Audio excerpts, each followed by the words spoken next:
You do not want to get married because you fall in love and you're in love with a woman. Of course, that's going to happen. And the woman you marry, you're going to be in love with, but do not marry her because you fall in love, because love falls away.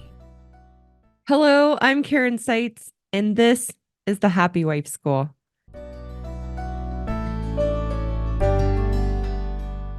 This podcast is for married women to realize that we are responsible for our happiness, that no one and no thing can make us happy, and that our husbands are not the source of our unhappiness. In each episode, I red pill married women to know that we are the problem in our marriages to good men. For the good men, this podcast will wake you up to the realities of your wife's woman ways, to take back the power you've unknowingly given away to her emasculation in a constructive, caring way. Before we dive into today's episode, a couple reminders. My message is meant for common and usual marital issues. My podcast is not intended for abusive, violent, or compulsive behaviors in a marriage that are threatening or dangerous. Also, please take a second to visit my website and learn more about my courses, which offer solutions for married women and good men. You can find the link in the description below. With all that being said, let's get started.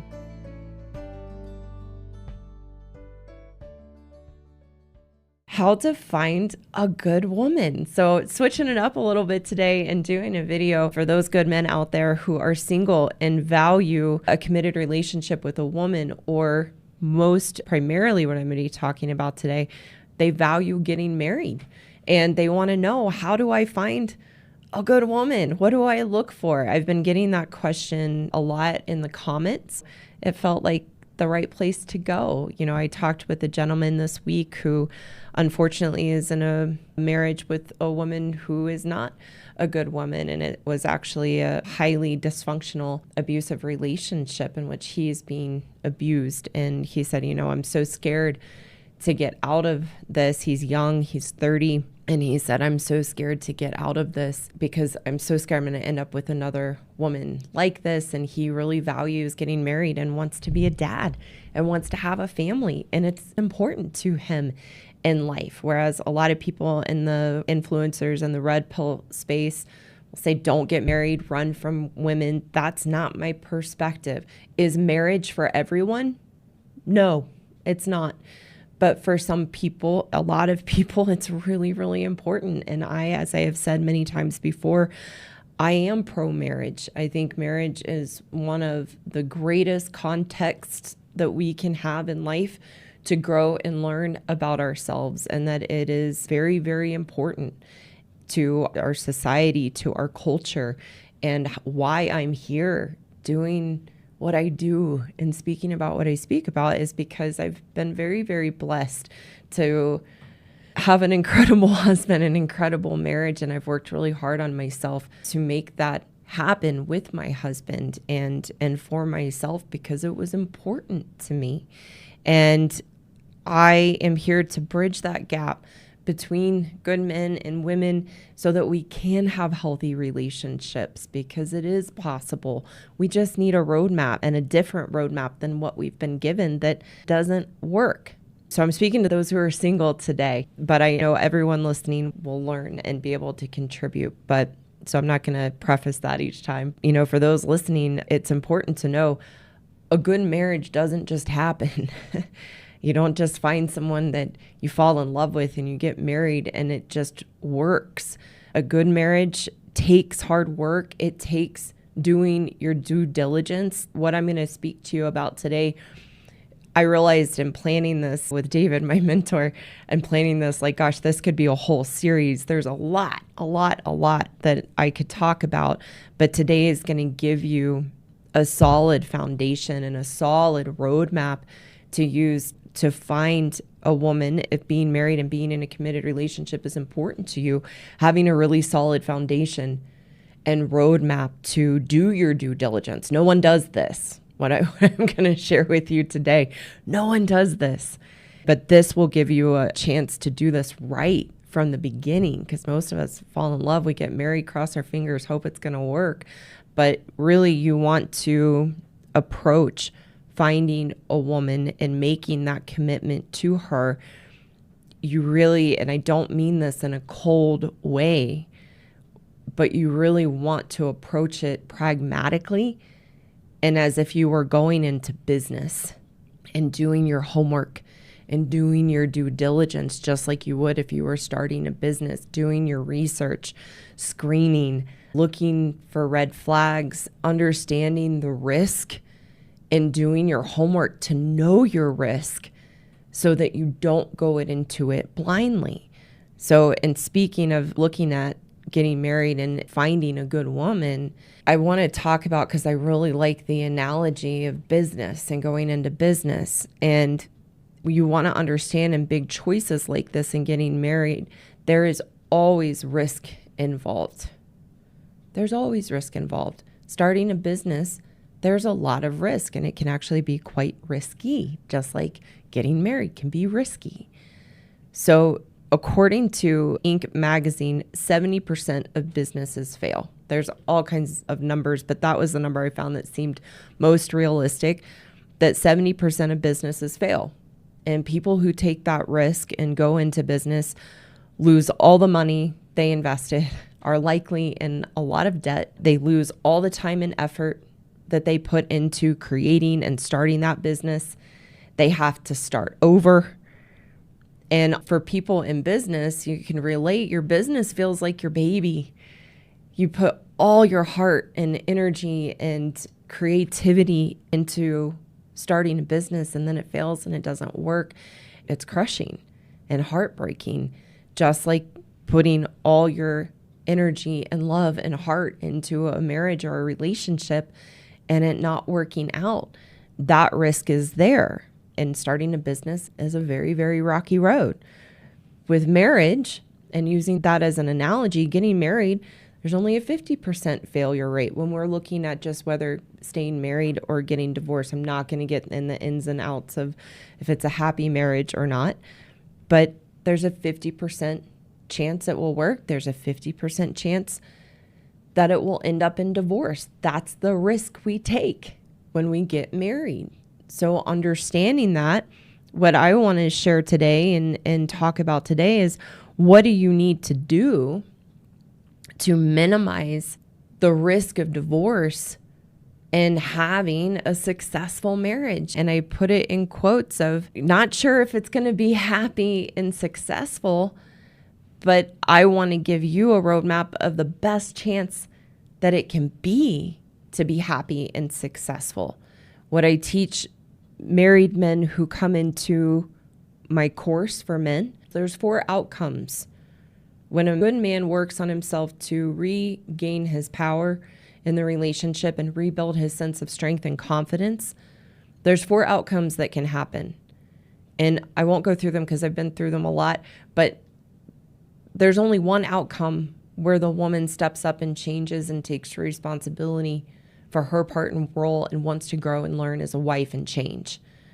And then 25% might have a woman that she starts responding a little differently, but she's still just going to be who she is, right? I want to give men a roadmap to find that 25%. If there's 4 outcomes that can happen, I want to give you that roadmap to find the 25% of women who want to grow and learn, understand, and see some of the behaviors and patterns that they have as women, so that you can be with a woman where you guys can have that dance. And that's really the roadmap that I want to give.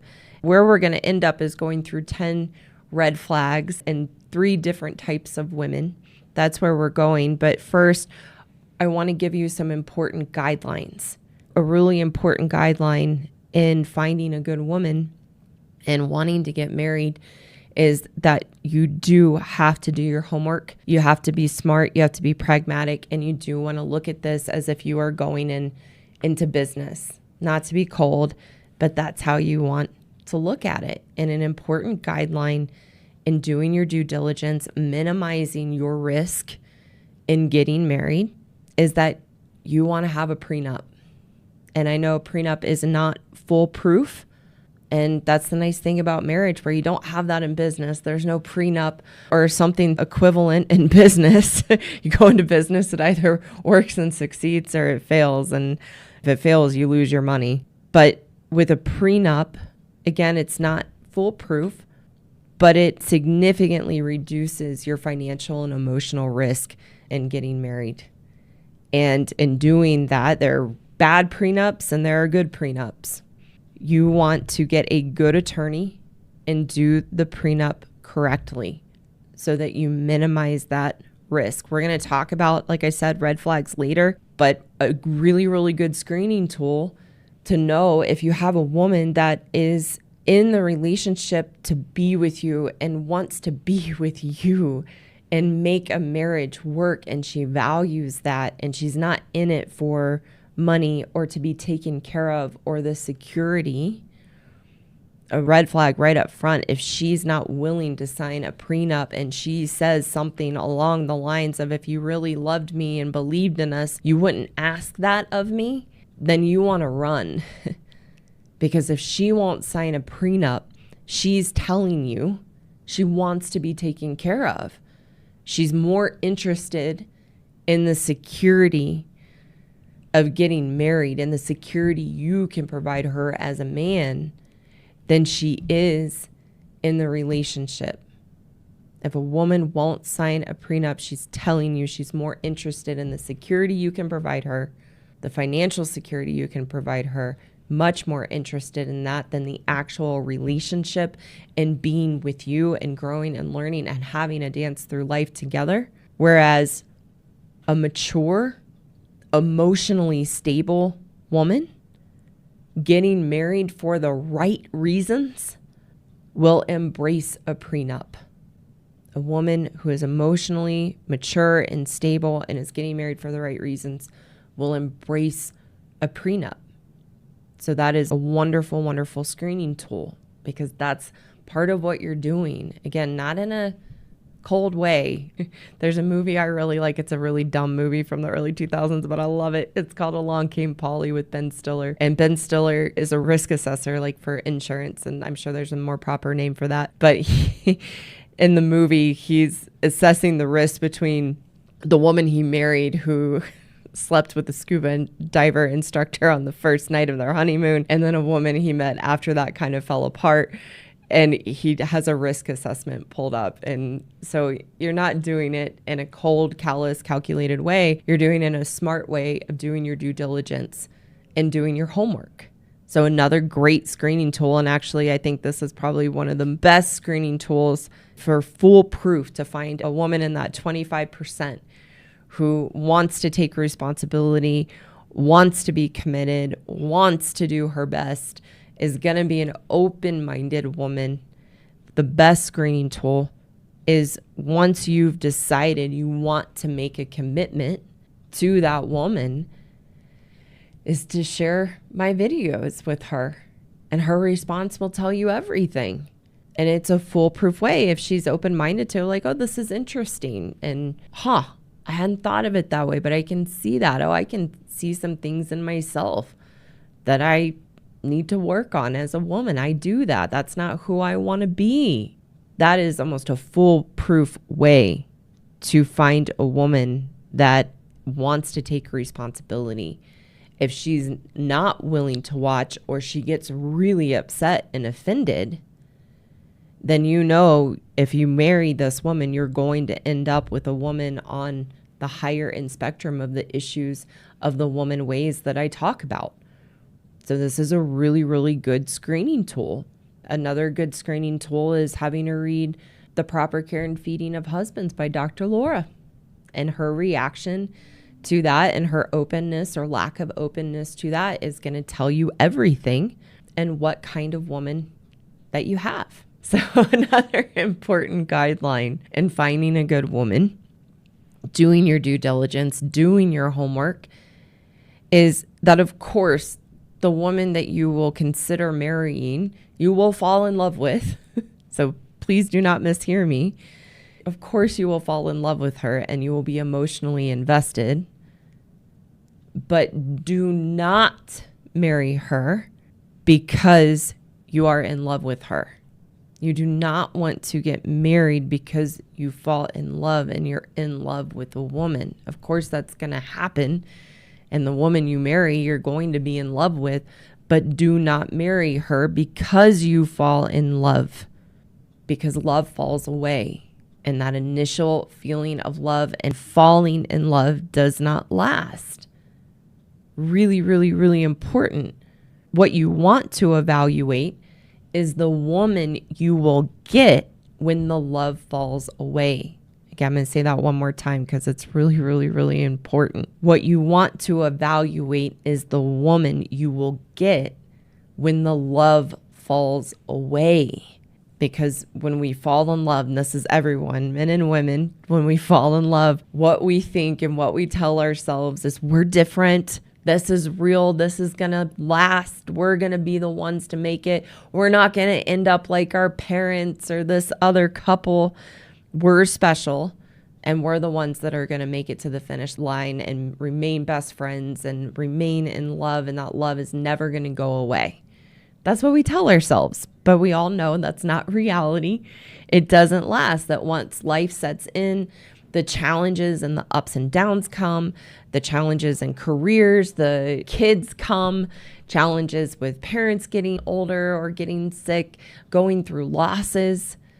Life tests us, and that's where marriage is hard work, because we have to go through the ups and downs and challenges of life. So you want to look for who is she going to be and what type of woman is she at her core once the newness and that initial falling in love goes away.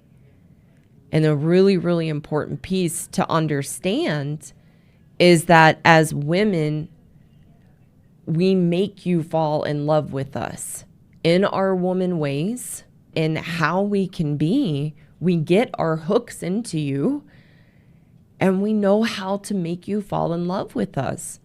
And good men are very susceptible to that. Because we want the marriage, we want the kids, we want the ring, we want the wedding. We have a facade, and we are chameleons. So you want to see who's the base and foundation of this woman, knowing she's going to be a woman. I'm going to go ahead and say it. I was saving this for another part, but I got to say it. I realized earlier, and then I'll repeat it and say it again, is that you have to understand, a really important guideline you have to understand is you're going to marry a woman. That's a good thing. You're going to marry a woman. And as I talk about, and the issues that I talk about we have as women and the dynamics between women and good men, is that on a spectrum, as women, we have these issues. So you have to know you're going to marry a woman. You want to find a woman on the low end spectrum of the issues and the woman ways that I talk about. So as women, we have some parts of us that were chameleons in the beginning. And we know how to make you fall in love with us. So you don't want to get on that emotional hook of getting married because you are in love. You have to do your due diligence of who is this woman really underneath some of the ways she is presenting herself. How do I evaluate who she really is when all that fades away? So that's why another important guideline, ideally, you want to spend at least 3 years together in a committed relationship. I say that again. Ideally, you want to spend at least 3 years together in a committed relationship. And if it's within your values, because some people have different values based on faith and religion, but if it is okay within your integrity and values of your life, only you can know what that is. Spending 3 years together in a committed relationship and living together before you get married. Other people have different philosophies and different perspectives on this. My perspective is that gives you a really, really good inside look of who is this person and allowing their true nature to come out. And to evaluate, can I accept the flaws and shortcomings, knowing this is who she's going to be? I would give the same advice to a woman so that she doesn't try to change her husband and she can accept who he is. So with that caveat, if you live together, do not move in for at least a year. I'm not saying you have to live together for a long time before getting married, but it can be very important so that you can see the true nature, because it takes time. When we're talking about the facade and us as women in our woman ways being the chameleon, it takes time for the true nature of someone to come out. Being together in a committed relationship for 3 years and living together, if that's within what's okay within your values and your life, living together for a little bit before you get married, you're going to be able to see who this person is and allow the issues and problems that are going to be there to come out, to see how do we navigate these together and can we overcome them.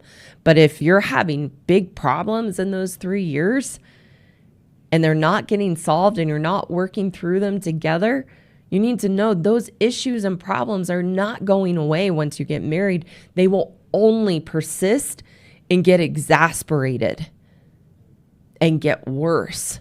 So you want to be able to evaluate what are some of the issues we're going to have and how big are they and what kind of issues and problems are they. If they're, a total difference in values, the marriage isn't going to work.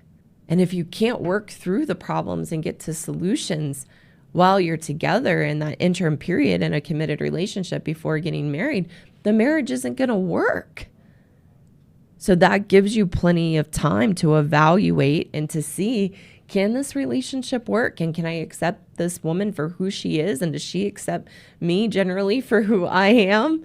And can we make this work? And can we have a dance?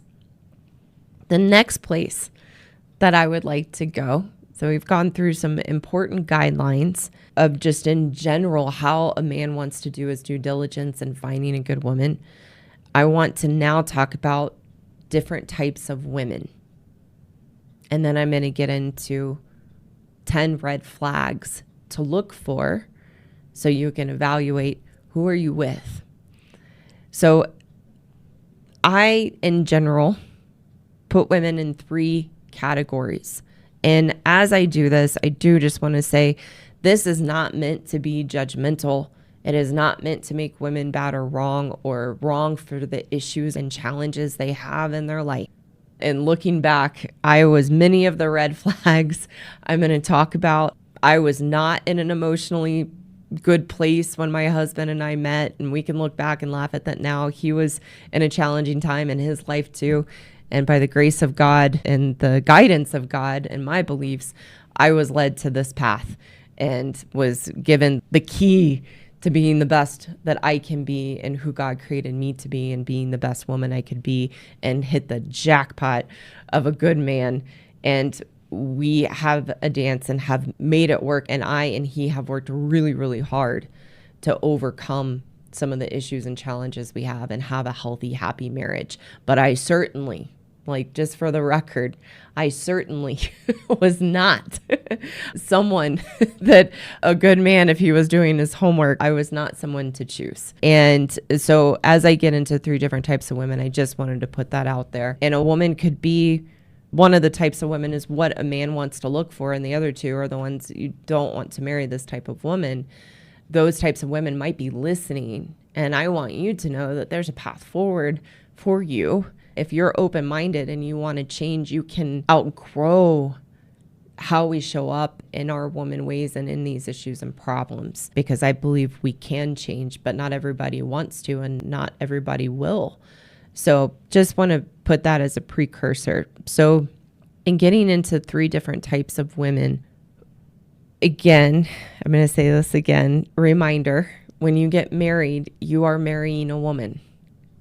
So she's on a spectrum. As women, we have these woman ways I talk about: worrying, being controlling, nagging, getting in your lane, making you feel bad and wrong through emasculation. We have these behaviors on a spectrum. So you have to know you're going to be marrying a woman. Just as I teach women that a man is never, ever, ever going to relate to us as a woman, men also need to know a woman's never going to relate to you as a man, meaning she's not going to think and have the priorities of integrity and accountability and responsibility in life like you do. And that's really important so that you can that's where we ultimately want to get to, as a dance where we can accept each other as women and men and learn to be in a dance together. But you want to find a woman who's on that low end of the spectrum, because that's where you can actually have that dance. Again, 3 types of women. The first type of woman that is not the type of woman that you want to marry or be in a committed relationship with. This is where I was when my husband and I met, is a low functioning woman, meaning she has a lot of life problems. She's not in an emotionally mature, stable place with herself. And her life has been a series of different traumas, drama, and ongoing dramatic life issues. These women often have a lot of family drama. They have a lot of past relationship issues. A phrase that I hear often that I think would fall into this category is the damsel in distress, where she's looking for a man to rescue her and save her and coddle her in her emotional issues and life issues. That's a low functioning woman. So that's the first type of woman. I'm not going to go super in depth. I think these really speak for themselves, especially with the third type of woman, which is the kind of woman you want to look for. The second type of woman is a high maintenance woman. You do not want to be with a high maintenance woman. High maintenance women are self-absorbed. Their looks and external appearance is what defines them. They require a lot of time, a lot of attention. They are expensive and demanding. In short, they place a high value on image and status.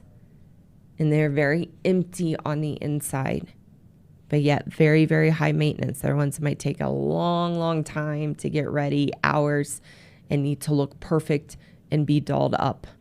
Those are high maintenance women. And there's all kinds of characteristics that could go into that. But like I said, I'm going to keep this part pretty brief. The third type of woman is what good men want to look for when they're doing their homework and going through the screening process and picking a good woman to marry. Is you want to find the third type of woman is a low maintenance woman.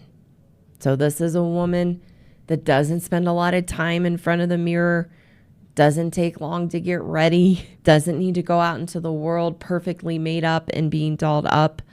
She doesn't ask or expect a lot out of you. Remember, my channel is for women and good men. So a good man by nature is responsible, hardworking, a good provider, kind, thoughtful, genuine, heartfelt. She doesn't expect or ask a lot because she knows she's got a good man. And he's a good person and wonderful just in who he is. A low maintenance woman is more self-sufficient. She's not drawn to drama. And in general, is just down to earth. This is what was in me.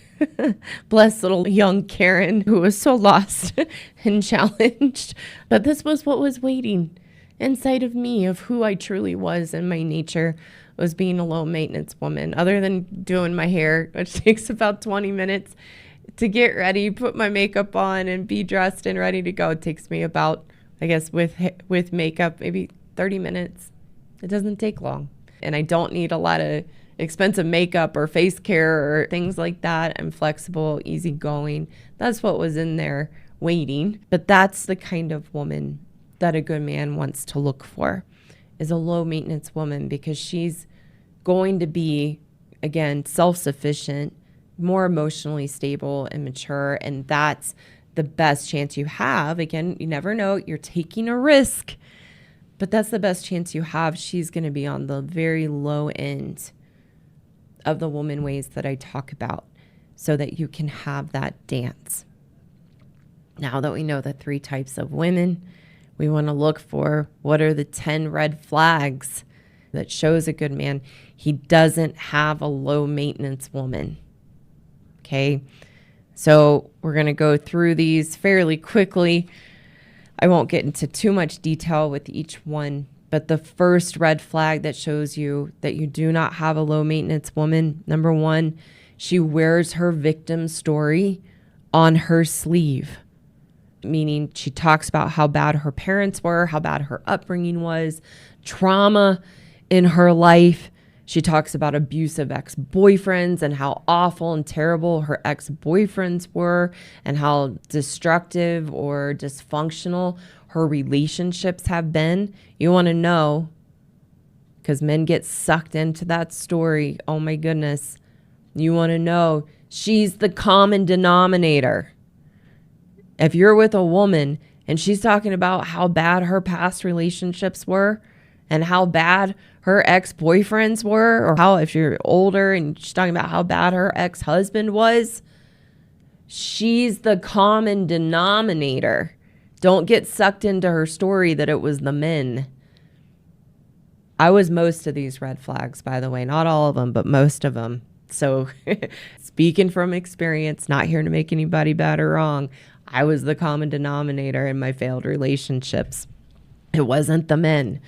So if she wears her victim story on her sleeve and just talks about her friends and the drama with her friends and how bad work is, anything that makes you feel sorry for her and pulls you into her victim story. Number two, red flag that shows you don't have a low maintenance woman. She wants to text you all the time and you to text her all the time, connect on the phone often and throughout the day, even work days. That's showing you she's needy. She needs a lot of validation. And in that, she's putting the spell on you. She's wrapping you in and getting her claws into you. It also shows you she doesn't have a life, that she can be texting all day and on the phone. She doesn't have a life for herself. If she works and she's texting you all day at work, she's not very committed and doesn't have a lot of integrity in what she does. Third red flag that shows you don't have a low maintenance woman is she has a chronic illness or autoimmune disorders or mental illnesses. It's just showing you she is not in an emotionally stable place and that she uses her illnesses as an excuse out of life and will want to be taken care of. The fourth red flag that shows you do not have a low maintenance woman, she wants to have sex early. So first few dates, first date, she wants to have sex often, and she's leading with sex in the relationship. Sex is like a drug that we use on men as women to get you thinking with the wrong head, to pull you in and get our hooks into you and put the spell on you, and then you are blinded.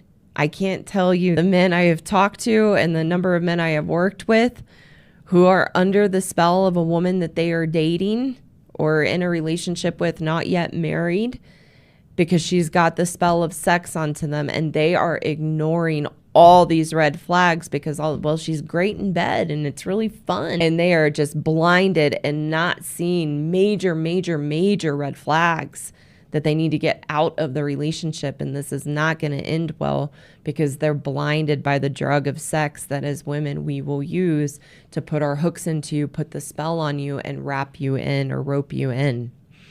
Fifth red flag that you are not with a low maintenance woman. She is overly emotional, moody, sensitive, and easily hurt by your words. She also probably has a lot of drama in her life, doesn't get along with her family or talks about the drama in her family a lot. She has a lot of friend drama, and she's very emotional, moody, and in that place of drama and being really sensitive and emotional. The sixth red flag that you are not with a low maintenance woman. She never offers to pay, split, or contribute financially when you go out. Never, ever even offers or brings that up and expects you to pay for everything. Number 7, she wants you to meet her friends and family really early in the dating phase, or she wants to meet your friends and family really, really early. She's intertwining her life with yours and getting you hooked in. Number 8, she takes a long time to get ready or is overly concerned with her looks and always needing to be dolled up to go out no matter what it is, even to the grocery store. Number 9, red flag, you are not with a low maintenance woman. She is a woke feminist. She will not take the responsibility for traditional roles of a woman in marriage. She will oftentimes be angry inside. She will be a victim and have a huge victim story. And she will be entitled. We could probably do a whole video on this, but that's number 9. And the 10th red flag that you are not with a low maintenance woman. She has kids and introduces you to them early on. She is looking for a man to fill the role of taking care of her children. So those are the 10 red flags. I do have a couple bonus ones. I realized I could come up with like 30, but bonus red flags: talks to her mother daily or multiple times a day, or wants a really big ring, and it's really important to her to have a big ring. That means she's going to be high maintenance. So essentially, just flip these. You just want to flip these to know you have a low maintenance woman. Even if, like, number 1, she wears her victim story on her sleeve, a low maintenance woman isn't leading with a victim story and isn't talking about how hard her life is or how hard her life has been. Even if she did have a tough upbringing, if she's a low maintenance woman, she's going to be like, yeah, you know, this was challenging, this was rough, but I have a wonderful life and I'm grateful for where I come from. It's taught me so much and allowed me to be stronger in my life. And now my life is up to me. And oh, well, that was my childhood. That's a low maintenance woman. She doesn't need to text or talk on the phone all the time. Remember, a low maintenance woman doesn't have a lot of expectations out of you and doesn't need a lot. She's generally healthy, takes care of herself, doesn't have illnesses, and has a lot of vitality and energy to be out in life and doesn't want to be sick. She enjoys sex, but she's not leading with it and hooking you into it. She's emotionally well adjusted and has thick skin and can take a joke or can take it when you say, hey, this didn't feel good when this happened, and said, oh, thanks for bringing it up. I'm so sorry. I didn't realize that. Let me work on that. And isn't overly sensitive if you bring something up or if you tease her. She can take a joke. She can laugh at herself. A low maintenance woman can laugh at herself. She can laugh about her mistakes in her life. She can laugh at mistakes she makes and is easygoing in that way. She offers to split and contribute when you go out and financially. She has good boundaries of, hey, there's no need to rush into this and us to meet each other's family. Let's focus on our relationship. Again, she doesn't take a long time to get ready. She's not spending a lot of time in front of the mirror. In general, she's going to be either middle of the road, maybe Republican, values hard work, taking responsibility, isn't enabling people in their victim stories, and doesn't have kids or has good boundaries. And, hey, I'm not looking for you to be my kid's dad. I'm looking for a relationship, and she lets that part of her life be separate. That would be a low maintenance woman. So ladies, to the women listening, I always get to give a little solution. You might recognize, like I was, that you have a lot of these red flags, and you might realize, oh my gosh, I'm low functioning or I'm high maintenance. That's not who I want to be. And you're open-minded and you want to change. That's what I teach women, is how to live a life of being emotionally stable and steady in yourself, taking accountability, getting out of victim, moving from camp victim to camp take responsibility. And you recognize, wow, I need to work on myself. I know in me is a low maintenance woman, and I want to go through the process to unearth her and be who I truly am. That's where my happiness course can really help if you're listening and you realize that this is you. It's okay. It was me too. And luckily I had it in me and was open-minded, and that really, truly who I am is low maintenance. And for the men who are listening and want and value marriage and finding a good woman, that's where my men's course can be very helpful to you as well. So you can learn the woman ways, because even if you find and meet and marry a low maintenance woman, still going to be a woman. So you have to know how to navigate and be strong and confident in yourself so you don't give your power away, so that you guys can have a dance together. Thank you so much for taking the time to listen today. If you haven't, go check me out on YouTube, Rumble, and X. You can find the links in the description below to connect with me there. For those women listening who know you are the problem and want a path forward to take responsibility and change your own inner turmoil and unhappiness, I have a course for women called the Happiness Program, which is the solution to the unhealthy relationship you have with yourself and the issues and challenges you have in your life and your marriage. You can find the link in the description below to apply for a free consultation with me. And for the good men listening who want a solution to take back the power you've unknowingly given away to your wife, I have a course for you too called the Marriage Rescue Course for Good Men Only, that teaches you how to rebuild your strength and confidence as a good man so that you can navigate the relationship with your wife in a healthy, constructive way. Again, you can find the link in the description below to apply for a free consultation with me. Thank you again so much for listening, and I look forward to talking with you soon.